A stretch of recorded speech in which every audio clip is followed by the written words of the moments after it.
Hello, welcome to that GD show. Hey, Genevieve. Hey, how you doing, Dave? I'm good. It's been a rough week or two here, but we are doing okay. Yeah, I'm sorry to hear that, and I'm glad to hear you're doing okay. I know it hasn't been fun. We definitely missed you last week, that's for sure. Yeah, I missed you guys. You had a good show. I watched it back. In fact, I think I called in. I was probably the best caller this show's ever had. Oh, no offense to our regular callers, but I'm biased. Of course you were. And here is our guest, Steve Slocum. Hello, Steve. Hey, Dave. How are you? Thanks for having me. Good. Say hello to Genevieve. You met her backstage. Mm-hmm. Hi, Genevieve.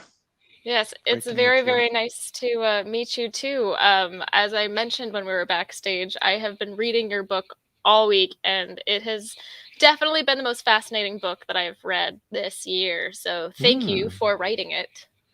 I very much appreciate that. I think it's something that the world really needs. Cool. We're going to be talking more about the book, and it's called "Why Do They Hate Us?" And Genevieve, tell us an interesting story about you going to the library looking for the book. Oh yeah! Oh my gosh! So, when I was a kid, I grew up going to the library all the time. I still have the Dewey Decimal System memorized, so I'm over there in like the 280s and the 290s, and I know that this book is available. I looked for it already, and the library said it was there, and I could not find it anywhere. I was going crazy. And then I just looked over to the side and I realized I couldn't find it because it was on display for the whole world to see. And I felt so silly once I finally saw it. I walked like right past it a dozen times. But your book is at least popular with the librarians, so there is that. That's pretty amazing. I'm always glad to hear that for sure. Well, this was your first book, correct, Steve? Correct. Yeah. Debut book. Well, let's catch the viewers up to our interesting history. You and me. We met. I want to say a couple of years ago, but I always get messed up when I reference last year or 2 years ago because I feel like there's a missing year that it just didn't. It just didn't happen. For sure. But we were both in Houston. I was speaking at an Oasis there, and you were in town for, I think, some meetings having to do with the. Tell me, what were the meetings? I was at Rice University. I was helping one of the professors there give a lecture to his class on Islam in the 20th century in the U.S. There, see, look at that. Rice University. That's amazing. So anyway, we had mutual friends that connected us, and we had dinner there at a Chinese buffet. I think. I don't even know why we chose that, but we did. And Bevan was there, and Marie was there, and we had dinner, and you told us your story, and it was fascinating and moving and disturbing in some ways. And so we've kept up since then, and we've in fact we met up again about a year later in Los Angeles, and we were again. I was there to speak. You were there for a meeting, and we ended up being in the same place at the same time. We ended up watching the Super Bowl together in LA at a restaurant and had a good time. It was a year and a half ago. 2 Super Bowls ago, I guess, right? Yeah. So I've just come to really be fond of you and impressed with your story and your work and who you are and what you do. So give us a bit of the Steve Slocum story. What is your, how did you come to be here doing what you're doing? Yeah, well, that's about a 4-decade narrative. I'll try to condense it down, but I ended up becoming a very serious evangelical Christian at about 17 years old, college campus, University of Arizona, back in the Jesus People days. I think it was right around the same time you did, Dave, and Yeah, we so have we that in followed a common. lot of yeah, parallel paths there. And although I think I kind of dove in a little deeper, I along the way between going to Bible school, getting married, and having 3 children, became obsessed with the getting the message of the gospel to the Muslim people. And so right around 1992, we had originally planned to go to Egypt, but then the Gulf War, first Gulf War was taking place, and everything just it wasn't working out. But right at that same time, Soviet Union came apart, and the Muslim republics, Kazakhstan, Uzbekistan, etc., opened up, and so there was an opening for us to go serve there in the country of Kazakhstan. Mm-hmm. So yeah, so we worked there 5 years, and it was one of those things. My time in Kazakhstan was transformative in so many ways. On the positive side, this is speaking of which, today is Indigenous Peoples Day, and so I had the privilege of living among an indigenous people for 5 years. They were lovely, wonderful, hospitable, generous, kind. In every way, it was just the most refreshing experience I've ever had in terms of connecting with these people. I mean, here I am I had a master's degree in engineering. I had been working in the aircraft design field for a number of years by that time, and then here I find myself working with people who, for most of their lives, had lived a life of nomads and raising sheep and living in yurts, etc. And I found this amazing connection with them, Mm-hmm. uh, and it was just wonderful.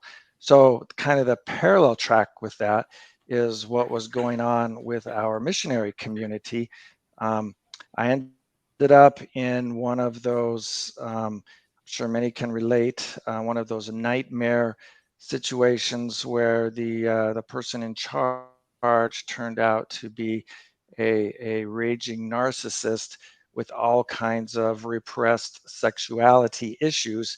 Um, that were we didn't find this out until honestly just recently, and for that reason I can't say a whole lot about it because it's under investigation.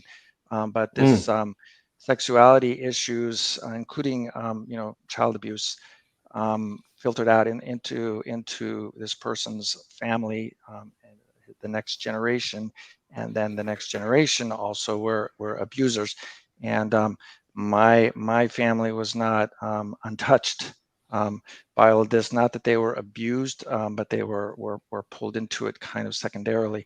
Um, so ultimately, I decided kind of where the climax of the story goes, and where I diverged from it was I decided I didn't. I started to catch on to this guy and what he was up to, and decided I didn't want to work with him anymore.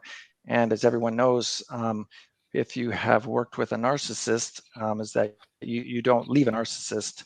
Um, they will punish you and really attempt to destroy you. And so that's what happened in our case. He really came after me. He made an announcement from in front of the church, and told lies about me, and forbade everyone in the church from visiting me, and my team of 40 other missionaries that I had been working with for the last couple of years forbade them from seeing me. And really the saddest part for me is that they all complied, and that no one came and saw us, and we were just cast in. So, and then the ultimate difficulty, the ultimate grief for me was that he couldn't take me out, so he went after my son, and through his school, he had kind of ownership of the teacher of the boys. Both of our sons were in the same class, and he had brought the teacher in. And again, I can't talk about the details because things are ongoing right now. But he told the teacher to get my son kicked out of the school and to just ride him until he was kicked out, because he knew that, if we didn't have educational options for son, then we would have to leave the country. And I was clueless to all of this, just doing my thing, and unfortunately I just was not clued into what was really happening. Hey, welcome back, Dave. Sorry guys. No worries. Yeah, we lost you there for a second, Dave, but no, yeah, Steve, I mean, everything you're saying is so heartbreaking, and I've heard this story, similar stories from so many people, either growing up in toxic Christian communities or just with narcissists of any kind. But I didn't mean to interrupt where you were going. Please continue. Yeah. So the final piece of it was the fact that I didn't realize it, but after my son was being ridden by his teacher for a year, he had gone into depression, and everything came out all at once. That the teacher had been abusing boys, and as soon as I heard this, I immediately just said, "Hey, we're out of here." I gathered my family up, and within a week or so, we were out of country and back home. And I knew my son was struggling, so we were just trying to help him get his feet back on the ground. But unfortunately, he gave it a good go. We all did. But after about 4 years and an early marriage that ended, he took his own life. And so that was the price that we paid for our extreme commitment to all of this. That when you told us that at that restaurant in Houston, I think I burst out crying because I'd seen this story told over and over again, how Christianity and the abuse of it had taken such a toll on families, and here you were as a man of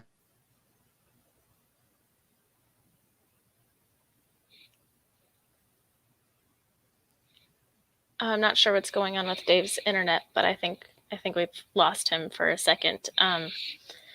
But I don't precisely. I'll let him finish his thought when we do get Frozen Dave back. But in high school I lost friends to suicide. I've recently lost a parent, but I can't even imagine the pain of losing a child that way, especially combined just with the run of the mill religious trauma that I spend so much time talking to people about.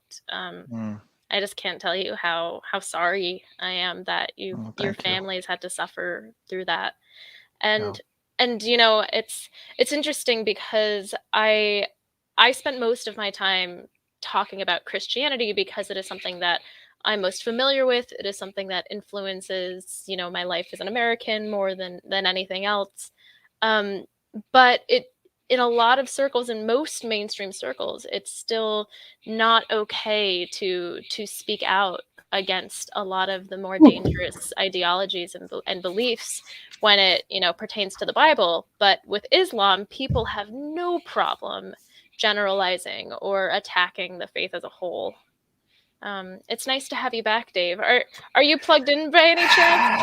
I am plugged in. I don't know what's going on tonight. I've never had quite these network problems, but nonetheless, we will get through it. Sorry, guys. Yeah, very sorry. Anyway, where were we?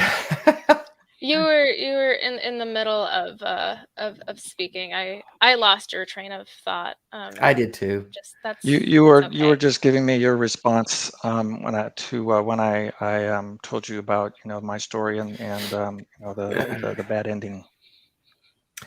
Yeah, and do you feel like that all of that stuff that you guys went through in the Middle East and the family dynamics cost you the marriage as well? I mean, that you essentially had lost your faith at some point, correct? Or Yeah, discarded it. yeah. The order was the order was losing. Oops, I'm shaking my table. Sorry. Uh, losing my marriage, then Right. losing my faith.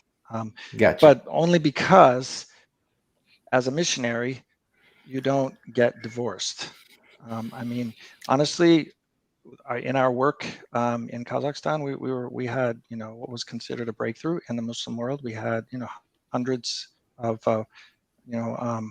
Muslim background Kazakhs in our church. So I mean, honestly, I call those my rock star days. I was actually kind of a rock star.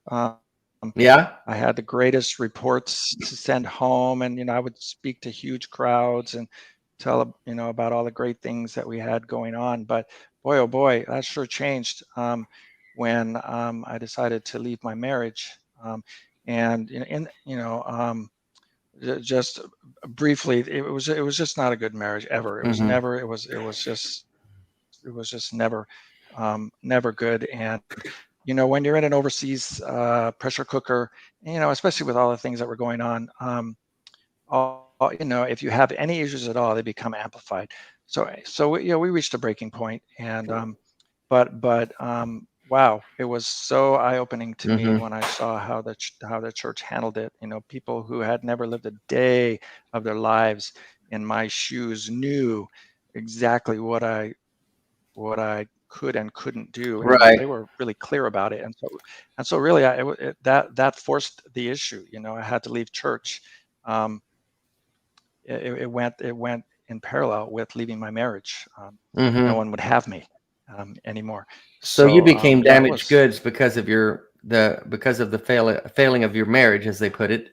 You became correct. damaged goods, and really no one wanted anything to do with you at that point. That's right. Yeah. That's when I started going it alone. Mm-hmm. Well, let's talk a little bit about your book. Tell us how this book, Why Do They Hate Us?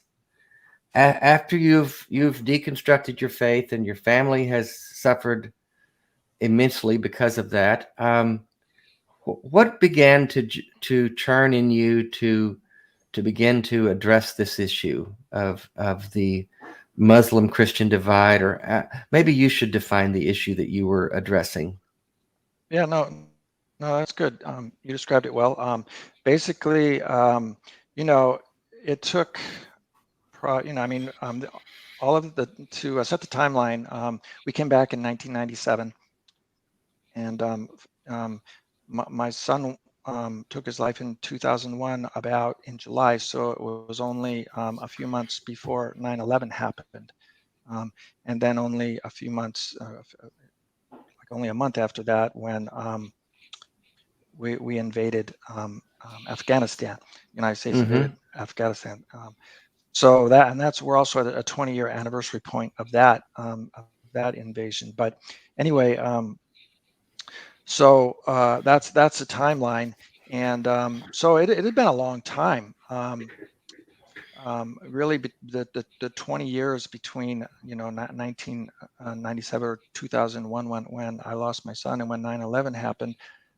And when I wrote my book in 2019, so there's 18 years there. So honestly, I was just slugging it out, trying to recreate my life. And I Mm-hmm. was no longer married. It was a really tough time. I lost my son. I was just really putting one foot in front of the other, trying to be as good a dad as I could be to my daughters. But I got my feet settled again, and got going well back into my engineering career, and just began observing it. And what really kind of set it off was really around the campaign running up to the 2016 election. When Trump was elected, and he was so just blatant about the use of Islamophobia, the use of fear of Muslims in his as a campaign tactic, as a strategy. If the viewers just Google Trump's speech about Islam hates us, right? He said those direct words, and in fact, he was asked that by the interviewer on CNN, and he just said, "I think Islam hates us." That was as he was being interviewed as a candidate for president. So anyway, he just went kind of nuts with Islamophobia as a tactic, and hate crimes as recorded by the FBI were greater in that period of time than they were right after 9/11. So it just became, I was just noticing it a lot more, and I felt it was time for me to speak up and just tell my story and tell my experience with my Muslim friends and what I knew about the religion of Islam, and clear up a lot of the misconceptions, and just create a picture that was different than what the media was portraying about only the extremist version of Islam, and what are the mainstream, like what is that doctor that you're seeing, or dentist, or a taxi driver, or the woman you see in the market wearing her hijab, what are they like? I felt it was time for me to tell their story. Well, I want to get to more of that and your thoughts about what was behind 9/11, what led up to that, what we did as a reaction to that, we being America, and the ways that I think you might think that exacerbated the issues that we face. We've got a call. It's one of our regulars. Let's talk to Gordon. Gordon is in California. He, him. And we'll just bring on Gordon and see what he wants to talk about, and maybe ask a question for Steve. Hello, Gordon, are you there? Oh, as with everything else tonight, that's probably not going to work. Give it a shot. Let me can see you here. Can you take Gordon's call? Yeah. Hey, Gordon, are you there? I'm there. I'm here. I'm with Hey, Gordon. Sorry for the technical issues tonight, but glad to have you on tonight. Did you have a question for our guest, Steve, about the Muslim world, or what did you want to talk about? Well, I've had a little experience with the Muslim world. I've spent a little time in North Africa, but that's not really what I was planning on asking. I wanted to ask, and I know this will sound odd, if it's ever socially acceptable and productive to tell a Christian to his face that Christianity is horse manure. Believe it or not, I did such a thing not long ago, and the reaction wasn't quite as bad as I had expected it would have been. Well, social acceptability is one of those fickle things that really depends on the society in which you're asking. I don't know if that's the approach that I would take, but I mean, if you've had success, that is one thing, but you're also looking at a sample size of one in that case. What do you guys think, Dave? Steve, you and I we're both Christians. We came into faith as young men, caught up in the Jesus movement and wanting to really ride that horse. What would your reaction to this question be, Steve, or this comment? Well, one of the things that I've learned by getting a really close look at Islam and Muslims is that I always ask these kinds of questions kind of in parallel. I get out of my own context and go into the context of the other faith.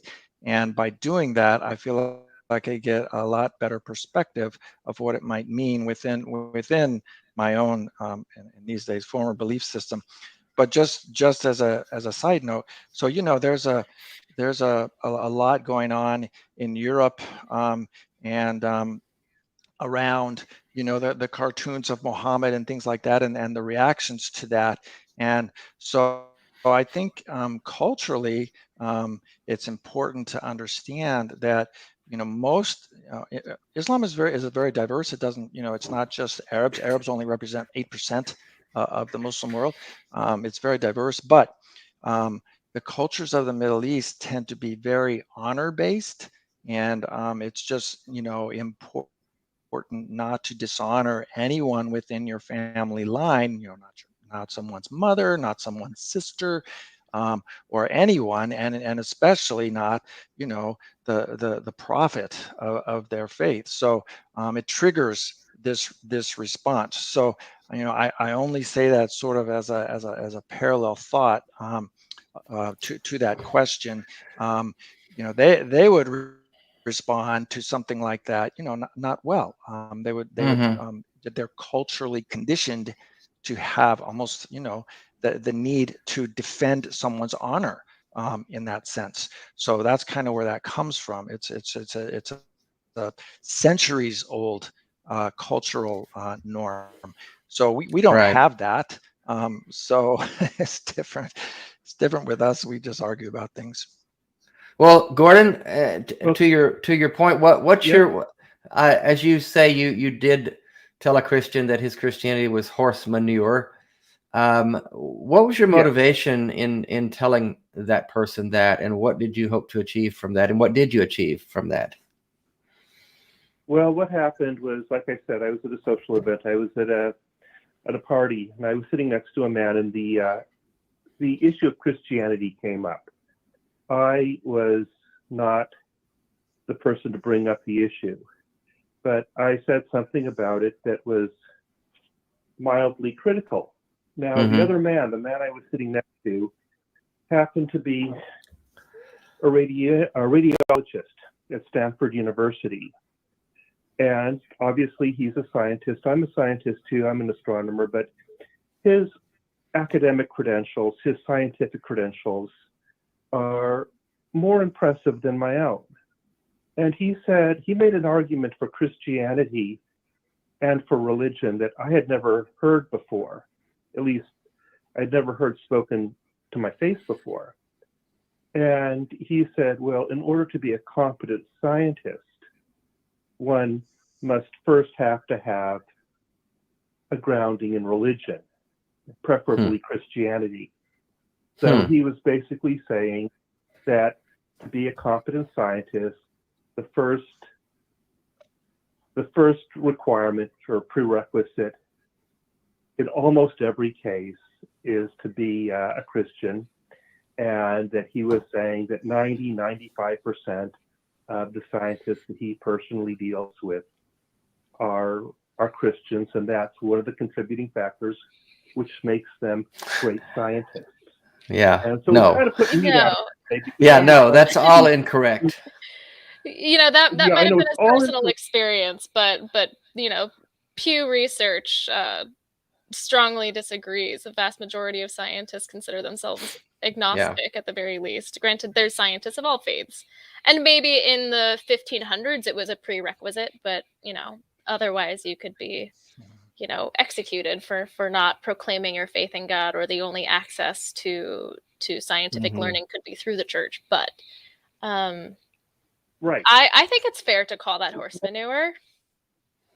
At least I probably would have said I probably would have said horse shit, but nonetheless. Yeah. I'm not nearly as polite as you, Gordon, I guess. Yeah.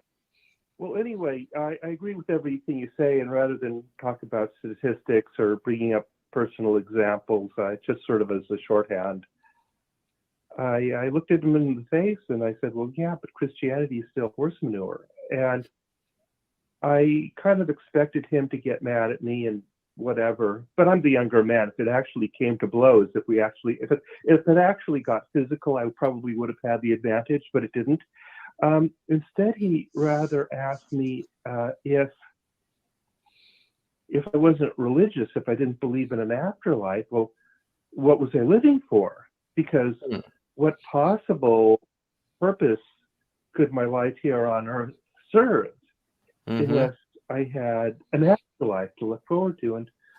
And I gave him the standard answer that since this is the only life I know for 100% sure that I do have, that it's very precious to me, and that each moment is very precious. And I don't feel, I mean, I certainly hope that there's an afterlife and it's really great, but that's not a requirement for me to enjoy my life and go out and have a good time. And he actually took that pretty well. So the remarkable thing is, after all that came down, I still was able to make that one point.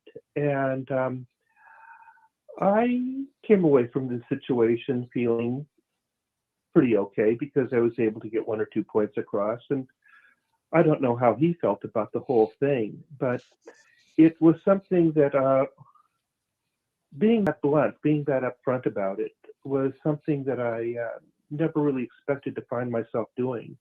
I was kind of surprised by my reaction, and I was kind of surprised that it turned out okay at the end.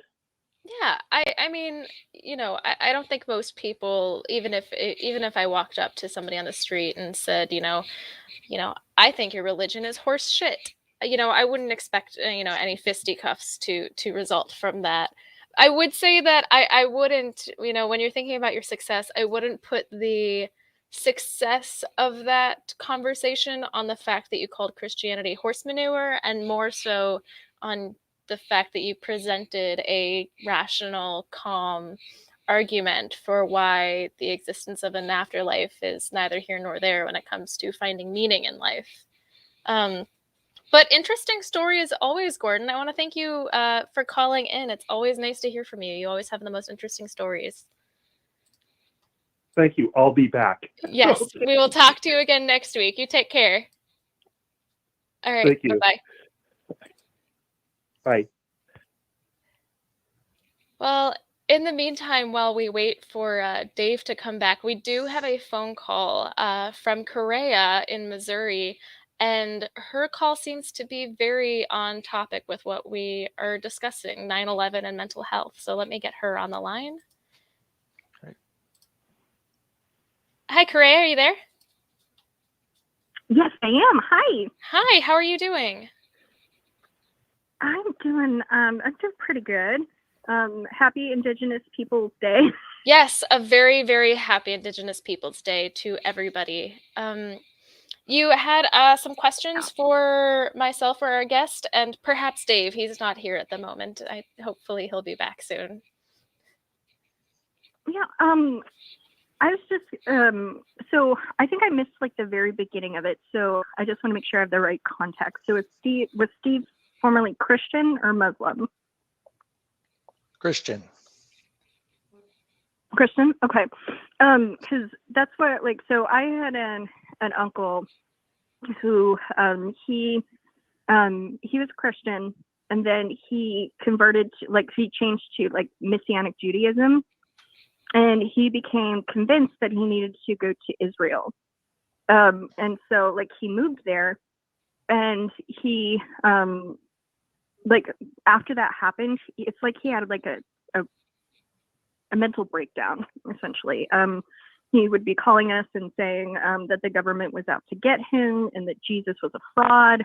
And, the entire time it was like we didn't really, like, we couldn't do anything. We were halfway across the world. And I always, like, for me, like September 1st through September 11th is a time that I just like reflect on him. Because on September 1st is when I found out that he had, and I like, this is pretty rough, but as a protest to the government, he wrapped himself in a blanket, poured gasoline on that blanket, and then set it on fire. And so he had like 3rd-degree burns over like 95% of his body, and we knew that like it wasn't a matter of if he was going to pass, but when. And then he ended up passing away 5 days later on September 6th, which is my birthday. And I always attribute it like that because he, on September 11th, he literally watched it happen outside of his apartment window. So like he saw people fall, you know, like he saw the fire. And like that's always been like what I think is like the catalyst for his like searching for, you know, like a deeper meaning, and then like that psychotic break. And what I was just wanting to talk about was how like losing someone to suicide is hard enough, but then like especially if you are a Christian, there's this whole expectation or like that person, because they took their own life, is in hell. Mm-hmm. And so it's like, I don't know, it's just like really screws up grief, like when you're grieving over that person and feeling so conflicted. And that's something that like, as I am now an atheist, that I like reflect on, and I just think about how, you know, like how awful it is to like put that on people and to put that pressure and to just make like their grief even worse, because it's not about us, it's about like what that person was going through. So yeah. Absolutely. Steve, are you comfortable responding to this? Yeah, well, sure. I mean, all I can say is that really, you know, losing a child, I probably went through a solid 2 years of just deep, dark grief in terms of, and I was still at that point, still kind of, even though I had left the church by then, or I was, you know, in the process, I still was, you know, probably at some percentage still attached into the Christian belief system. So yeah, it was real tough. But you know, after years, I just remember one day, you know, just driving my car to work. I had a fairly long commute into work. It gave me some time to contemplate. And I just remember one morning thinking, you know what? No, Andrew, that's my son's name. Is Andrew's okay. Andrew's okay. And I just had this release that all of that, you know, negative stuff that you brought up, Korea, that it's just not real. And that, you know, he's fine. You know, if there is a soul, you know, he's good. He's not in pain anymore. And he's okay. So I don't know. yeah. That's just how it worked for me. I would, you know, I'm not saying that's how it is for everybody, but just for me, that was the experience that I had. Yeah, I know that Curry, we've talked about this before, because I believe you lost your sister as well. So I know we've done a lot of chatting about grief recently, and I know that in my situation, I was never raised Christian. I never had any Christian belief systems. So Yeah. what I do take from, you know, I've lost, you know, my father most recently, but previously friends to accidents and overdoses and you know, suicide. And what I take every time I lose somebody, I don't believe in a soul that, you know, exists eternally, but I do believe in people living on, not just through our memories, but through our actions. I think about what made that person special to me, my fondest memories with them, the things that I always admired about them that I wish I had more of in myself. And when I'm grieving, I sort of meditate on that and see what I can do to you know, make sure that they live on in that regard. I think that's important. But as far as, you know, as far as 9/11 being the catalyst for what you think your uncle may have been going through, it definitely sounds like he was going through some, severe untreated, illnesses. But for a lot of people, 9/11 caused a nationwide collective trauma. I'm not surprised that he dived deep into Absolutely. Messianic Judaism, but on a smaller scale, for a lot of people, 9/11 was a catalyst into far right-wing propaganda and Islamophobia, and not things that we would consider mental illnesses, but things that have presented in a very damaging way. I know friends who say that they've lost their fathers because they used to be these kind, rational people, and now all they do is watch OAN and Fox News, and they were so excited by Trump's election, and now he's sort of a more important cult leader than Jesus Christ, because he was preaching, just as Steve was mentioning earlier, against. I think we have the same dad. Yeah, not my father, but I am talking about some fathers that I know, certainly. It's difficult to watch, but that's not to just, stroke the ego of our guests, but I highly recommend reading this book, because this is something that you discuss is this collective trauma of the United States, and how this is all sort of a fear-based response that we've sort of watched unfold and sort of explode in the last 5 years. I'm so sorry that it hits you so personally, Correa. And I am so happy to welcome Dave back to the show. I know we're having a lot of technical difficulties. I don't know what's going on. Sorry, you guys. I feel like I'm really messing up the show. So you could never. You could never. Well, say something important before we lose you again. Well, I wanted to. I know we got a caller on, so I don't want to step over that, but I wanted to. If you guys haven't already covered it while I was on vacation, I wanted to talk about 9/11, the causes of it, the aftermath of it, our entry into the Middle East, and the 20-year debacle that was, and the lives, not only the lives that we've lost, the people who have died, but I have a good friend who spent 3 tours of duty in Afghanistan, and he suffers from severe PTSD, and he's lost several members of his squad to suicide post return from that.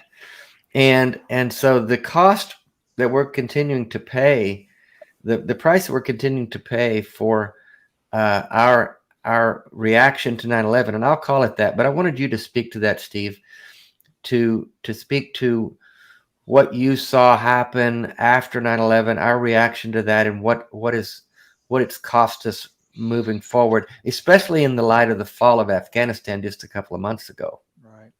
Right. Okay.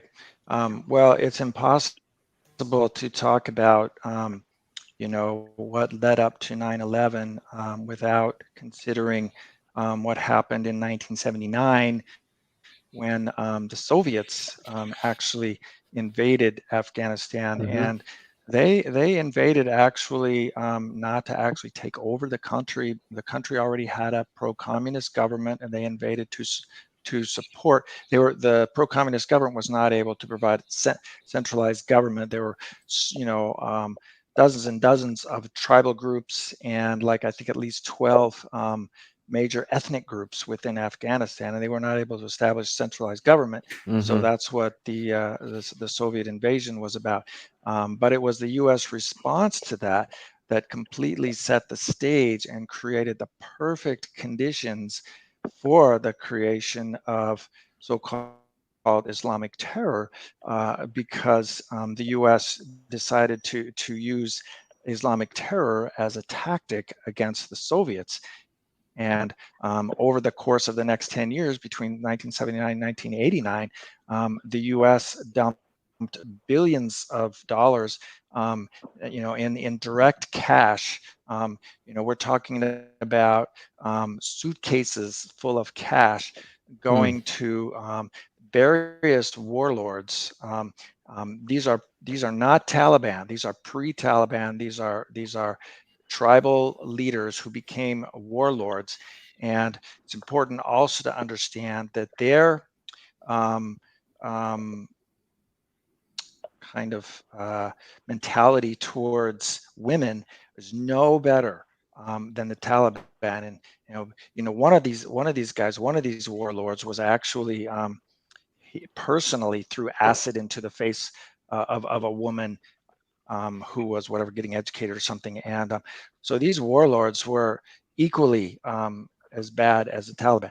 And so the U.S. was, supporting these warlords, making them stronger and stronger. And there were multiple factions of them as a tactic to get the Soviets out over 10 years with no consideration whatsoever, none, and no control over what would happen when the Soviets crossed back over that bridge back into the Soviet Union, and there was Afghanistan ungoverned, completely ungoverned, and even ungoverned for those 10 years while that war with the Soviets was taking place. All this time, this is when bin Laden is setting up in these ungoverned reaches with cash by the billions coming into the country for weapons to fight the Soviets. And we virtually converted the Cold War into the war on terror by creating Al-Qaeda, etc., and just feeding that whole machine. And it directly led led to 9/11. So ironically, within 12 years of supporting Afghanistan against the invasion of the Soviets, only 12 years later, the United States itself is invading Afghanistan. So, I mean, that's just remarkable. I find, how could we be supporting, a country against an invasion and then 12 years later turn around and invade them ourselves? So it was clearly a horribly misguided, tactic. And as I've thought about it, especially in the course over the last couple of years, waking up to the idea of our white supremacy and that all of the history of our nation, I see it as a mere extension of this supremacist attitude. We don't care about those people. Who cares what happens to them? We have our own interests. We have American interests. That's all that matters. And who cares what happens to them? And I just see it as an extension of a supremacist mentality. So I've kind of rambled on there, and I hope I addressed most of the points of your question. Well, I think it's fair to say with just the long history of the Middle East. Western powers coming in and getting involved over the last 200 years has made quite a mess of it, from overthrowing a democratically elected government in Iran because we wanted their oil to colonialism and imperialism by the British in general in the early 20th century. I mean, there is no doubt that it was directly the misguided foreign policy of the United States and our allies that led to the events on 9/11. And it's because we never stopped to consider what is best for the people who live there. What is actually, what is just versus, what is good for our bottom line and for our biggest contractors or oil companies. I think it's definitely a blight on one of the many blights on our nation, unfortunately. Correa, you're still on. Did you have a comment back to what Steve said?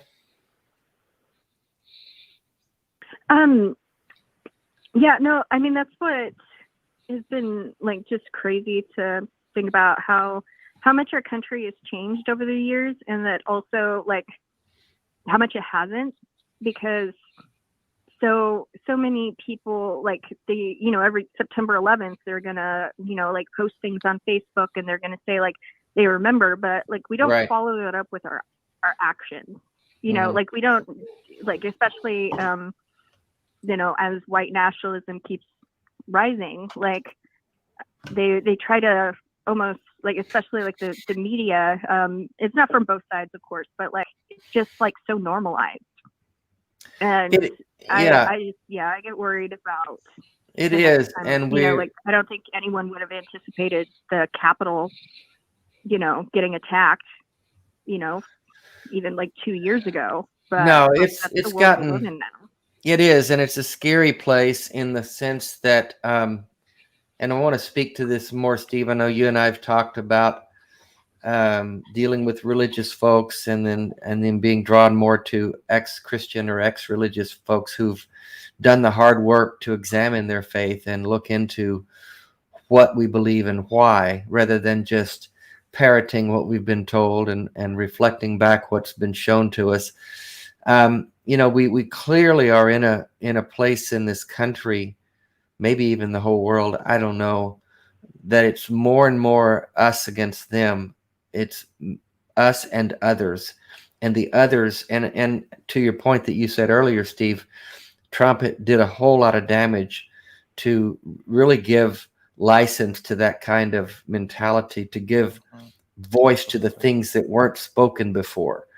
There's been a lot of racism and Christian nationalist thoughts, but people were afraid to say it out loud until Trump came along, and he then gave permission for everyone to say anything you want and to treat the other with more and more disdain, because he ran on a platform of excluding the other, building a wall and fomenting hate for Muslims and really anyone that's not Anglo-Saxon or that doesn't look exactly like him, God forbid.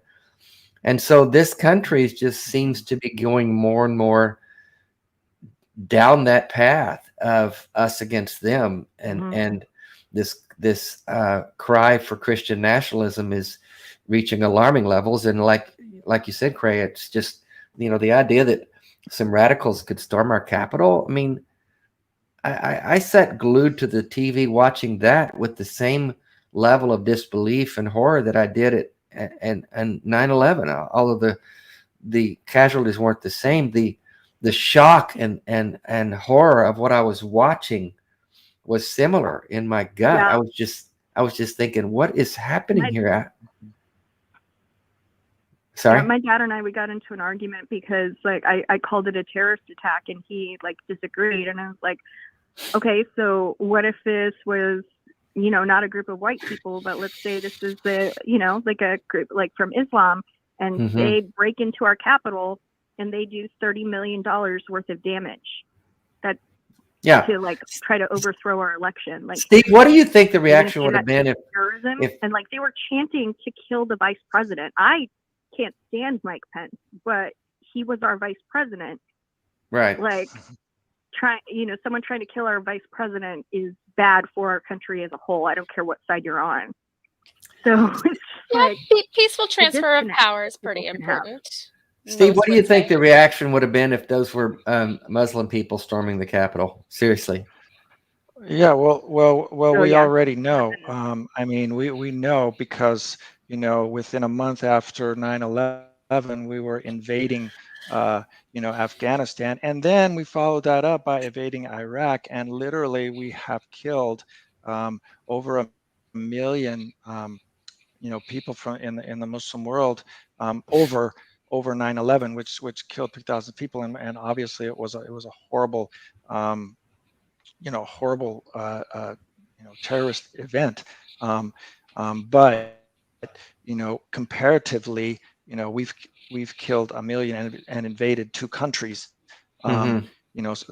ostensibly as a result of that. So yeah, we know how we respond to Muslims when they do stuff like that, because we already have done it since 9/11. And one of the things I wanted to comment on, based on from what you said about how Trump opened the door for this sort of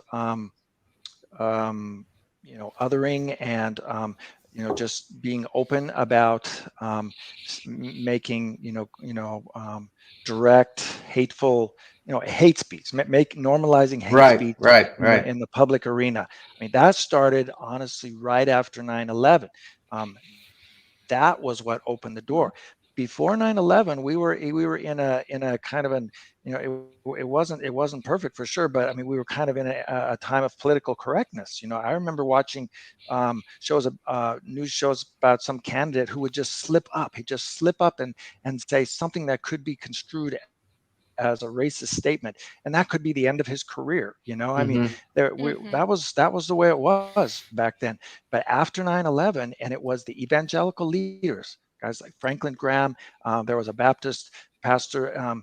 They were just saying, really horrible things that I won't even repeat, about Muhammad and etc. And just blurting it out there. And that was when it started. That was when it restarted. That was when they started crawling out of their back rooms and saying this stuff out in the open again.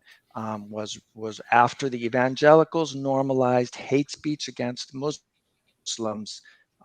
That's when it restarted again. That was the trigger point. Mm-hmm. Yeah, it's unfortunate that Islamophobia and racism are not new things. Trump definitely emboldened people to be more open about it, but I still remember in 2000 it was popular, and then of course we think back to the 80s and the 70s and the 60s, and then we're just getting into when it was legalized overt racism. But I'm gonna let you go, Correa. It is always so good to hear from you. Yes, thanks for calling for this call. And everybody remember you can. The only thing I was going to mention was the internment camps from World War II, and how it's Trump brought it to the surface, but it's always been there. It's always been. Yeah. Yep. Sure. Absolutely. Oh, yeah. And then we can go back to stealing indigenous land, and it goes there is not a time in the United States when there has not been some sort of racist atrocity committed by the hands of the government. So on that happy note, I will talk to you later, Correa. Thank you so much for calling. Thanks for having me. We have lines open. Call in. Also hit the like and subscribe button if you can. We appreciate your support. Even maybe it'll help me get a better internet system here. I don't know. Steve, what do you, or Genevieve too, both of you? I'm just, these kind of conversations really do trouble me, because I don't see us going. I don't know how we go forward. How do we get better? And Steve, you mentioned that breaking down the religious barrier is important. I kind of come from a position of, we're going to be a better world if there's no religion at all, because these religious divides, and religion is now crossed over into so much of a political arena, where the evangelicals are joined at the hip with the conservative Republicans, and they've melded into almost this amalgam that you can't even identify one from the other, and they've become very political. So what's the answer here? How do we move forward as a culture, as a country, as a society? Anybody have any ideas? I would start with economic opportunities and education. It is so easy to be radicalized when you are desperate and you do not have a lot of opportunity, and you have talking heads that tell you that, hey, these people are to blame, whether that's immigrants or Muslims or any sort of the others. It's a lot more difficult to be radicalized when you have economic opportunity, especially opportunity that allows you to travel, and just its education. Of course, with that, we have to think about, why is our education system so poor? And then we have to think about, where our tax dollars go, and gerrymandering, and it's such a quagmire of issues that come together. And I don't know if we need to reach a tipping point, because it has become so polarized. I don't know. What do you think, Do you know how to Steve? save the world? Oh yeah, I totally agree with everything you say in terms of fixing the things that are wrong, and part of the way that I go about it is I look at it kind of from a sociological perspective, and I try to go deep into root causes and to the point of changes in our brains and you know uh, changes that are ultimately some sort of branching point in the evolutionary process, that actually will lead to so it's some micro decision that will lead to a change in our DNA. But right now we're operating from an evolutionary perspective that was developed over thousands of years of being a hunter gatherer. The world has changed since the Industrial Revolution, since especially since the age of information, way faster than humans can even possibly think about evolving. I mean, in terms of from a genetic perspective, and we can evolve in the way that we think, which I think leads to those genetic changes. But so anyway, that So sorry. so you you The you you've answer, been in the Muslim world where you saw these Muslims radicalized and the become radicalized so that they would do things like 9/11 and become terrorists and strap bombs to their chest. And so those of us in the West think of all of them like that, because that's what they all do. And that's not right, because you've lived, and that's what your whole point of your book is, as I see it, to yeah, call attention to the normalization of them. They're just like us. They're just like us. right, So how do exactly. they And so, how yeah, do they get radicalized over there? Just like we do here? well, it's important to realize that, yeah, this is exactly what Genevieve said, is that this has nothing to do with the religion of Islam. Nothing. If you look at all of the manifestos or things that have been written, by these terrorists, and I quote this in my book. There was a study done, an exhaustive study done of all of the terrorist incidents that took place over some 2 or 3 decade period of time, and 95% of them were committed for political reasons. Mm-hmm. None of them were, well, 5% were committed for some religious ideology. So these guys are not attacking because you know yay Islam and down with Christianity or anything like that. No, they're doing these attacks as out of desperation, because their countries are occupied, by foreign troops. They're in absolute desperation, and it's not just Islam. This happens, across ideologies. It happened in Ireland, right? Um, this is just what people do when they find their independence and their freedom threatened. So to answer your question, that's how they get radicalized, um, by Mm-hmm. by those political things, and then including poverty. But interestingly, um, the all of the 9/11 attackers were actually very well off, and there's some flaw in thinking that only the economically disadvantaged are going to be radicalized, but also the educated are also. Because why? Because they're in tune with these political events that are taking place, and they're reading newspapers, that they're reading stories about what's going on in the political events of the world. So just because a person is more educated does not mean they can't be radicalized. So let me ask you this. I've wondered this before. I'd love your perspective on the 9/11. Thinking of these men who flew the planes into the buildings. They knew they were going to die. What was their motivation? Were they really believing that they were going to be rewarded by Allah in the life to come? What was, did they care that little for their own lives? What was behind that, in your view?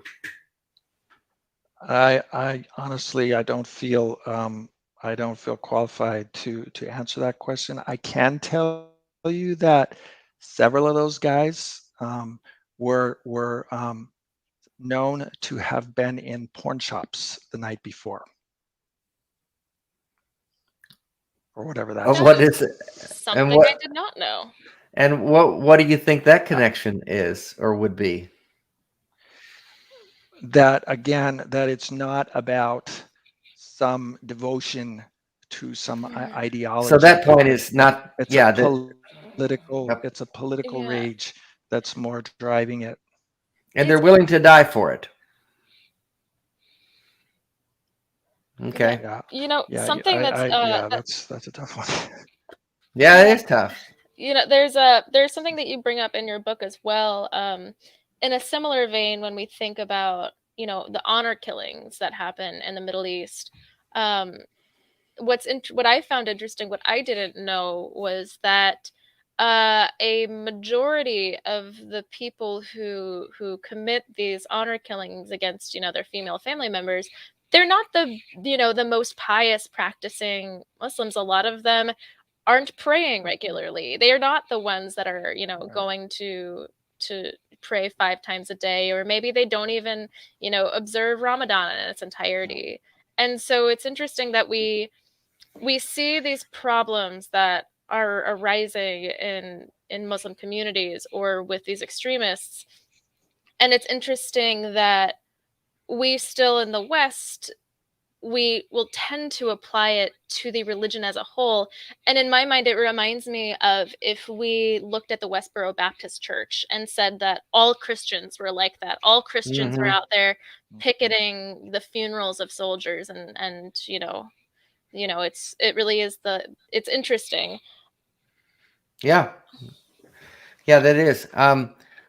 Steve, what are your before we've got a few minutes left, but what are your thoughts in terms of what could we have done differently back when things began to go down a dark road that would have prevented something like 9/11 from happening? Do you think we could have prevented it, or would we eventually Yes, have gotten absolutely. there?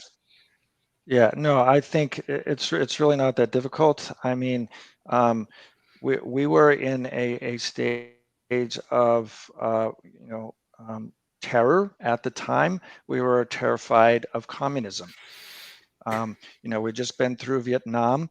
The Korean War had happened. Countries were falling like dominoes, to the Soviet bloc, and so that was the driving force. Was this fear of communism? And if we would have just done one simple thing, and that is to rather than just ignore what was best for the people of Afghanistan after the Soviets invaded, we're talking back in 1979, if we would have actually worked with them and done things diplomatically and established relations with them instead of just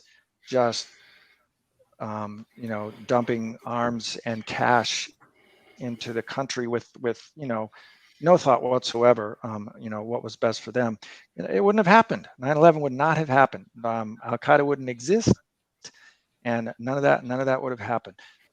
So it's just a matter of not having this supremacist mentality. We're going to do this because we can, and this is in American interests. It just doesn't work. So I feel like we should have worked with Afghanistan from a diplomatic perspective, with peaceful methods, and really let them have a say, obviously, in what was the best way to do this, and bring them to the table and have that conversation with them. And then after 9/11, what was 9/11 if it was not an opportunity for introspection?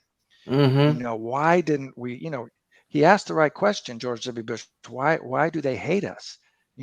We should have asked that question, and we should have gone for the real answer, and we should have gone back into the history of our intervention over there and come up with the right answer, and not responded by invading Afghanistan and Iraq, but responded by changing our foreign policy, to a more not a non-supremacist foreign policy. So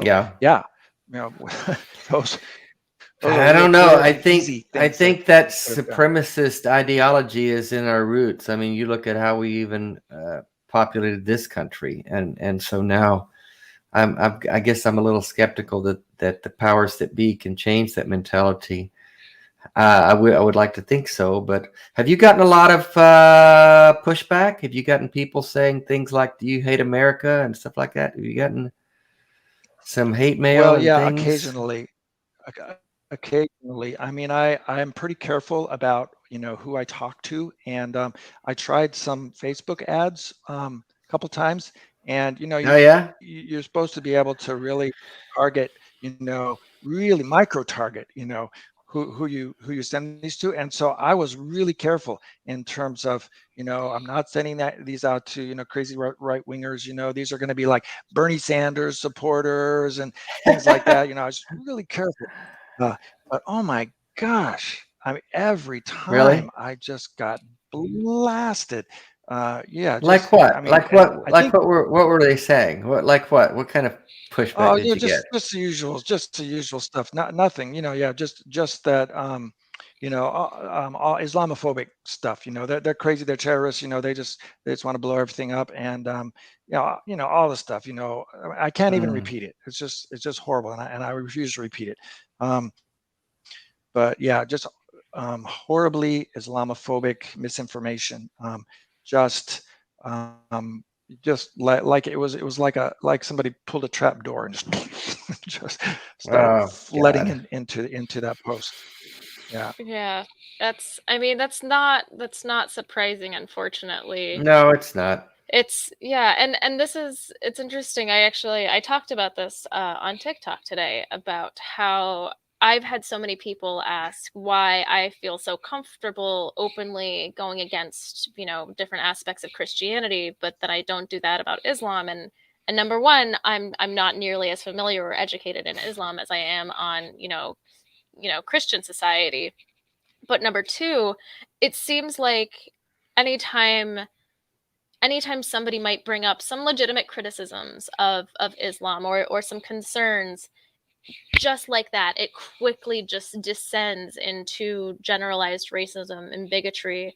And I'm much, much, much more concerned in America about the consequences of Islamophobia than I am the consequences of Islam. Not to say that there aren't any. I do have plenty of friends who are ex-Muslims, and they can't show their face online because they've been doxxed numerous times or they've been threatened by their families. And it's Right. and that, I think, so often that's more of a problem with patriarchy and with this Sure. with an honor system more so than it is specifically with Islam. Granted, I as an agnostic atheist, I do sort of stand behind what Voltaire said as well. Those who can convince you of absurdities can make you commit atrocities. It's just when it comes to the sphere of Islam, the absurdities are not what I feel the need to fight against. I think as Americans, it's really important for us to stand up against Islamophobia. My partner's Middle Eastern. He moved here from Pakistan when he was, 5 or 6 years old. And he's been called a terrorist his entire life. His entire life. It's a constant struggle for anybody of Middle Eastern descent. So America, if you could stop doing that, that would be super, super great. And maybe stop Yeah. invading everybody too. Please and thank you. Yeah. Yeah, I agree. I see that so much in that, we think it's only the right wing. But I worked almost exclusively with more progressive thinkers and Democrats. And it's not that, that what I find is that they're not mean. They're not going to come out and say all the, openly racist things, but they have the same misperceptions.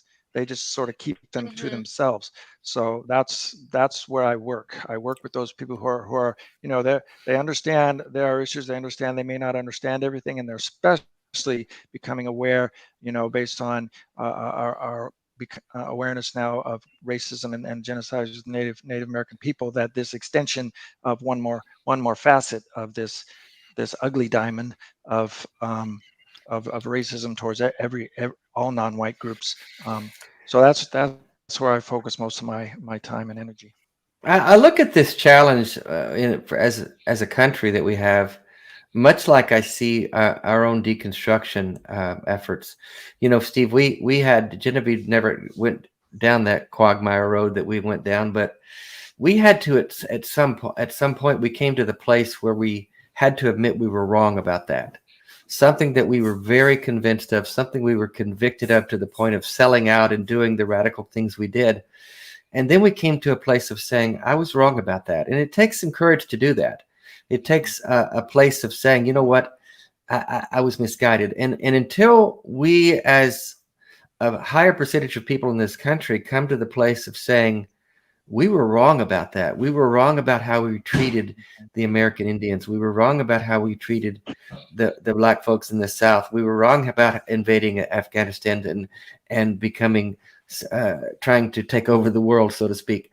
And until we get where we can say we were wrong, we're not going to move forward. And that's why I'm a little skeptical that we can do it at this point, because of what I've been seeing in the last few years with the general populace. I mean, it's how I guess my question is this before we run out of time.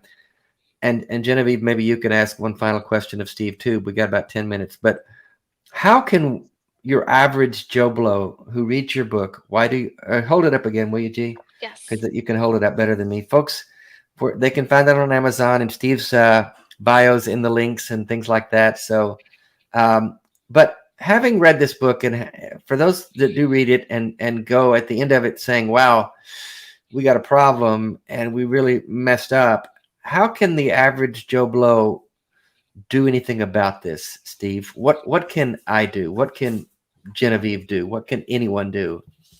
So just to sort of continue that thought I had started before about, you know, the neurological changes, evolutionary changes, is I find that probably on that level, the most powerful thing is relationship. And so it's based on a principle that we have created a society now, a global society, right? I mean, who can deny that we're living in a global society now? You know, Right. I can FaceTime with anybody in the world in a moment. I can get on a plane and be anywhere in the world in a day. You know, so this tribal sociology that we have chained ourselves to, that we still live in, and it permeates not just like actual physical tribes, but I think religion is a form of a tribe. And we are in these tribal groups. It just does not work in this society that we have created. No, So it doesn't. if we're going to survive as a species, we need to overcome the bounds of ancient sociology, and we need to overcome the bounds of, you know, limiting ourselves to waiting until we genetically adapt to this world. We've created a world that we can't possibly genetically adapt to. So we have to use these brains that we've used to create this world to adapt to it also. And the way we're going to adapt to it is by forcing ourselves to meet other people, forcing ourselves out of our little tribal groups, our common income groups, our common race groups, our common ethnic groups, our common national groups, our common ability groups, our common, you know, gender, sexuality groups, and force ourselves to meet other people and hear their stories, and just hear their stories. What was their like? How was it like for you growing up? What have you experienced? I find that doing that, I've brought people into groups that do that, and they come in, you know, kicking and screaming, saying, the only reason I'm doing this is because you're my friend, and you asked me to do this, and I whatever, okay, I'll do it. And then after hearing stories from people from, you know, various backgrounds, and, you know, we're not talking about the story that's, you know, why I'm such a great person. We're talking about the story of the events in their life that made me who I am, and it's often a very vulnerable, heart-wrenching thing. People are changed by the end of our time together of several weeks of telling stories.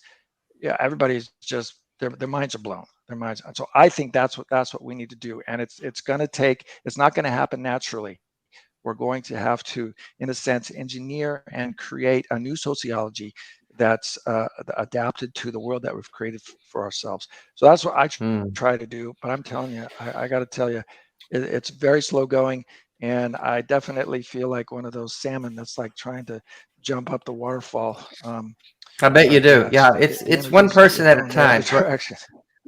What you're saying is Yeah, it's one yeah. person at a time, and individual conversations and hearing everyone has a story, and it's worth listening to. Genevieve, final thoughts? Well, I was gonna say we've got, roughly 6 minutes we've got to play with. We have a caller that has been so patient, and I'm Oh, hoping that we could get a call in just, quick 4 minutes. I will give my last thoughts to this patient okay. gentleman because I honestly, Steve, I could talk to you about this book and my thoughts for hours and hours, and we don't have that. But let me get this is Cliff, who is from North Carolina. He's been, oh my gosh, he's been on hold for 54 minutes and wants to see what the host thought about how to get along with highly religious people. If he is still here. Hi, Cliff, are you there? Hey, folks, I sure am. Hi, how are you? Hey, Cliff. Thanks for waiting so long, my man. Yeah, no problem. And hey, Dave, this is your neighbor, Cliff. Same one. Oh, Cliff. Hey, buddy. Yeah, Cliff on a Kingfisher Road. couple meetups in the Facebook or Yeah. the Nextdoor group and stuff. How's it Good going, to- dude? Good to hear from you, man. Yeah, you too. I happened to catch your show, and I've just kind of been doing stuff on the side. But anyways, I know we're short on time, and Yeah. So if I may, so I have a couple of neighbors, not referring to you, Dave, but other neighbors who it is patently obvious that they are very Christian and very, very deep into it, like to the point where I was over there a couple of years ago for a board game night, and a couple of friends who were also over for the board game night were introduced as like, this is so and such, and they are prayer warriors, and just kind of Oh my like moved God. on. And I was like, wait, I'm sorry. Wait, what? Yeah. Yeah, they were introduced as prayer warriors, and I thought it Right. was a joke or an obscure meetup or something like that. But no, that was just the most pertinent thing about these friends. That they wished very hard for things, I guess, is what it amounts to. However, so they're deep in it. And I'm a fan of shows like yours, and I like ACA type shows and debates and stuff like that. And I was raised in a non-religious family. I remember mentioning this to you on the meetups days, that I grew up more or less in a Unitarian Universalist household. Most, if not all of my friends, especially my close ones, are atheists or at the very least non-religious. So I don't have to deal with relationships with religious fanatics, I'll just go ahead and say, very often, but I have a good relationship with these neighbors. And so, like, part of my question is, and maybe there's someone else out there listening to this, who has a similar problem, is like, so when you're friends, or at least friendly with someone in your life, family, friend, or neighbor, or whatever, who is, a religious extremist, more or less, and you are an atheist, for sure, there's that divide there. It feels like there's always that divide. And when I listen to these shows like yours, and like I mentioned, I always think about these neighbors, and like, because I agree with you, Dave, that I think it was you who said it earlier, that, a world without religious extremism or religion or fanatics, or, it would be a better world. Like, I definitely agree. So I always think about these neighbors, but I also want to maintain a good relationship with them, because we watch each other's cat, like when we're out of town, back and forth. So is that just kind of how it goes with these types? How do you do it? Your question is how do you get along with them? Steve, you want to speak to that, or Genevieve? Well, yeah. Is there always that wedge there? Is that just how it is, and that's just how it's going to be? You know what I mean? Yes. I think from my perspective, one of the things that I keep in mind is that their number one goal is to convert you. So you have to remember that the reason that you got invited to the game night was so that they would, have a chance to work on you. So I always try to keep that in mind. And And then the other thing is just having really clear boundaries, in terms of as soon as they start to go there, it's like, oh, nope, no, we're not going there. And you just got to cut them off and make it really clear and try to keep it. It's really difficult. In fact, it's impossible for them. I'm speaking from experience here. It's impossible, on the other side, from being on the other side, it's impossible for them to have a relationship with you that's just based on you and as friends.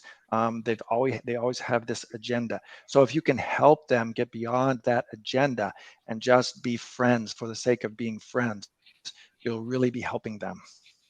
Mm-hmm. Yeah. And go ahead, G. I was gonna say, that's my experience, living in North Carolina as somebody who was raised entirely secular, and suddenly surrounded by people who were far more religious than anybody I'd ever met in my entire life. The way I navigated it was by not telling them that I was an atheist, not bringing it up, not making any comments, just keeping it super neutral, super friendly. And this is in part because A, I love these people and they're important to me and I, really wanted to impress them.